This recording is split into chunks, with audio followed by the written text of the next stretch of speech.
কারো বাবা পানিপুরি বিক্রি করতেন, কারো বাবা সাইকেলে করে গ্যাস সিলিন্ডার ডেলিভারি করতেন, অথচ তাদের ছেলেরা এখন তারকা ক্রিকেটার, আয় করছেন কোটি কোটি টাকা। ভারতের যশস্বী জয়সওয়াল, রিঙ্কু সিং থেকে পাকিস্তানের মোহাম্মদ ইউসুফ এবং বাংলাদেশের শরীফুল ইসলাম, তারকা এই ক্রিকেটাররা দারিদ্রতাকে জয় করেছেন। চরম অভাব অনটন সঙ্গে করে সফল হওয়া কয়েকজন ক্রিকেটারকে দেখে নিন। জহির খানের নামটা থাকবে উপরের দিকে। ভারতের হয়ে অসংখ্য কীর্তি করা এই পেসারের প্রতিষ্ঠিত হওয়ার গল্পটা মোটেই মসৃণ ছিল না। মুম্বাই ন্যাশনাল ক্রিকেট ক্লাবের সুযোগ পাওয়ায় জহিরকে তার আন্টির সঙ্গে মুম্বাইয়ের এক হাসপাতালের একটি বেডের মধ্যে দিন কাটাতে হতো, কারণ তার আন্টি হাসপাতালের সহযোগী হিসেবে কাজ করতেন। সে সময় দুবেলা খাবারের পয়সাও ছিল না তার কাছে। না খেয়ে সকালে অনুশীলনে যেতেন জহির। মেন্টর সুধীর নায়েক তাকে মাসে 5,000 টাকার কাজ দিয়েছিলেন, তা দিয়েই সমস্ত খরচ চালাতেন। 2000 সালে ভারতের জাতীয় দলের সুযোগ পাওয়ার পর জহিরের জীবনটাই বদলে যায়। বাংলাদেশের বর্তমান পেসার শরীফুল ইসলামের জীবনটাও অতীতে ভীষণ দারিদ্রতার মধ্যে কেটেছে। একটা সময় 3 বেলা খাবার জোগাড় করাই কঠিন হতো শরীফুলের জন্য, তবে ক্রিকেটের প্রতি ছিল তার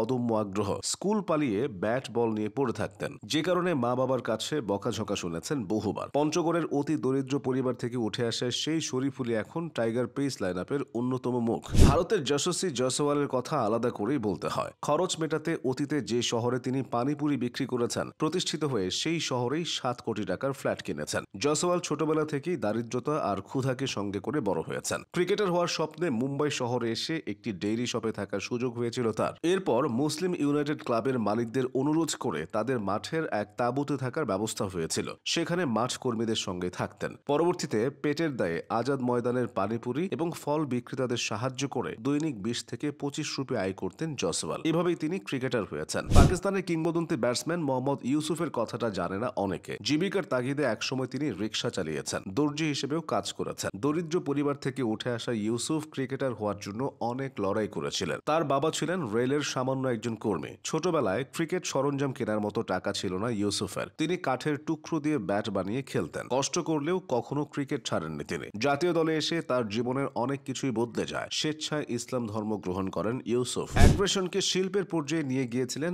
অজি পেসার মিচেল জনসন। ব্যাটসম্যানদের চোখে চোখ রেখে কথা বলতে পারা জনসনের জীবনটাও সবসময় একরকম ছিল না। পুরোদস্তুর ক্রিকেটার হয়ে ওঠার আগে তিনি ভ্যান চালিয়ে জীবিকা নির্বাহ করেছেন। ভ্যান চালানোর পাশাপাশি টেনিস বলটাও হাতে তুলে নিয়েছিলেন। পরে এই ক্রিকেটই তার জীবন বদলে দেয়। মাত্র 17 বছর বয়সে তিনি বিখ্যাত ডেনিস লিলির চোখে পড়েন। সেখান থেকে হয়ে যান পেশাদার ক্রিকেটার। নিদারুণ কষ্টের মধ্যে বেড়ে উঠেছেন বাংলাদেশের ব্যাটসম্যান শাহাদাত হোসেন দীপু। তার বাবা আব্দুস সবুর চট্টগ্রাম মেডিকেল কলেজ হাসপাতালের অ্যাম্বুলেন্স চালক ছিলেন। কিন্তু শাহাদাতের বুদ্ধি হওয়ার আগেই তার বাবা পৃথিবী থেকে বিদায় নেন। একদিকে বেঁচে থাকার লড়াই, আর অন্যদিকে নিজের শখের ক্রিকেটকে আগলে রেখে আজ তিনি জাতীয় দলে। এদিকে ক্রিকেটার হয়ে বাবার স্বপ্নগুলোই পূরণ করছেন ভারতীয় ব্যাটসম্যান রিঙ্কু সিং। 27 বছর বয়সী এই ক্রিকেটার তার বাবাকে কাওসাকি নিনজা ব্র্যান্ডের একটি বাইক উপহার দিয়েছেন। রিঙ্কু সিং এর বাবা সাইকেল চালিয়ে বাড়িতে বাড়িতে সিলিন্ডার সরবরাহের কাজ করতেন। তার বড় ভাই রিকশা চালাতেন। দরিদ্র পরিবার থেকে রিঙ্কু আজ ভারতের জাতীয় দলে। শেষ করা যাক ভিন্ন এক ক্রিকেটারকে দিয়ে। নিউজিল্যান্ড ক্রিকেট ইতিহাসের অন্যতম সেরা অলরাউন্ডার ছিলেন ক্রিস কেয়ার্নস। ক্রিকেট খেলে বানিয়েছিলেন অনেক অর্থ সম্পদ, কিন্তু ম্যাচ গড়াপেটে জড়িয়ে কেয়ার্নসের জীবনটা এলোমেলো হয়ে যায়। পরে জীবিকার জন্য তিনি নিউজিল্যান্ডে বাস স্টেশনের ছাদ পরিষ্কারের কাজ করতেন।